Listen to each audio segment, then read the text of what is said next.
ଓଡ଼ିଆ କାବ୍ୟ କବିତା ଛାନ୍ଦ ଏବଂ ସଙ୍ଗୀତ ପଦାବଳୀ ସାହିତ୍ୟର ଶ୍ରୋତାବନ୍ଧୁମାନଙ୍କୁ ମୋର ନମସ୍କାର। ବନ୍ଧୁଗଣ,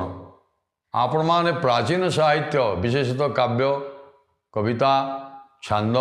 ପଦାବଳୀ ସାହିତ୍ୟ ଗୋପାଳକୃଷ୍ଣ ବନମାଳୀ ଗୌରହରି ଗୌରଚରଣ ଶାଲବୈଗ ପ୍ରଭୃତିଙ୍କର ପଦାବଳୀ ସାହିତ୍ୟ ଏବଂ ଭଞ୍ଜ ସାହିତ୍ୟ ପ୍ରଭୃତି ଏବଂ ଅନ୍ୟାନ୍ୟ କବିମାନଙ୍କର ପ୍ରାଚୀନ କବି ବା ମଧ୍ୟଯୁଗୀୟ କାବ୍ୟଯୁଗର କବିମାନଙ୍କର ଅନେକ